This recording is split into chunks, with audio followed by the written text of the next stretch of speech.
ಬಂಟಕಲ್ಲು ಶ್ರೀ ಮಧ್ವ ವಾದಿರಾಜ ತಾಂತ್ರಿಕ ಮಹಾವಿದ್ಯಾಲಯದಲ್ಲಿ ರಾಜ್ಯ ಮಟ್ಟದ ತಾಂತ್ರಿಕ ಮತ್ತು ಸಾಂಸ್ಕೃತಿಕ ಸ್ಪರ್ಧೆಗಳನ್ನೊಳಗೊಂಡ ವರ್ಣೋತ್ಸವ 2019 ಮಾರ್ಚ್ 7 ಮತ್ತು 8ರಂದು ತುಳುನಾಡು ಪರಂಪರೆ ಎಂಬ ಶೀರ್ಷಿಕೆಯೊಂದಿಗೆ ಜರುಗಲಿದೆ ಅಂತ ಕಾರ್ಯದರ್ಶಿ ರತ್ನಕುಮಾರ್ ಹೇಳಿದ್ದಾರೆ.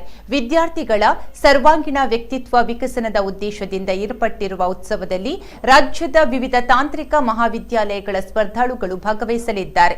ಗಾಯನ, ನೃತ್ಯ, ಅಂತ್ಯಾಕ್ಷರಿ, ಚಿತ್ರಕಲೆ, ರಂಗೋಲಿ ಮುಂತಾದ ಶೀರ್ಷಿಕೆಗಳೊಂದಿಗೆ ಸ್ಪರ್ಧೆಗಳು ನಡೆಯಲಿದೆ. ಸುಮಾರು 2 ಲಕ್ಷಕ್ಕಿಂತ ಹೆಚ್ಚು ಮೊತ್ತದ ಬಹುಮಾನಗಳನ್ನು ವಿತರಿಸಲಾಗುವುದು.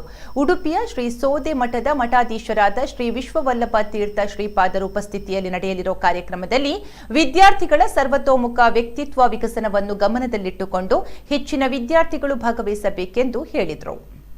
ವಿದ್ಯಾರ್ಥಿಗಳ ಸರ್ವಾಂಗೀಣ ವ್ಯಕ್ತಿತ್ವ ವಿಕಸನದ ಉದ್ದೇಶದಿಂದ ಆಯೋಜಿಸಲ್ಪಟ್ಟಿರುವ ವರ್ಣೋತ್ಸವದಲ್ಲಿ ರಾಜ್ಯದ ವಿವಿಧ ತಾಂತ್ರಿಕ ಮಹಾವಿದ್ಯಾಲಯಗಳ ವಿದ್ಯಾರ್ಥಿಗಳಿಗಾಗಿ ತಾಂತ್ರಿಕ ಪ್ರಬಂಧ ಮಂಡನೆ, ಸರ್ವೇಕ್ಷಣೆ, ಕೋಡಿಂಗ್ ಮತ್ತು ತುಳುನಾಡ ಪರಂಪರೆ ವಿಷಯ ವೈವಿಧ್ಯದೊಂದಿಗೆ ಸಾಂಸ್ಕೃತಿಕ ಸ್ಪರ್ಧೆಗಳಾದ ಲೇಲೇಲೆಗ ಗಾಯನ, ಬಲೆ ನಲಿಕುಗ ನೃತ್ಯ, ಡೆನ್ನಾನ ಅಂತಾಕ್ಷರಿ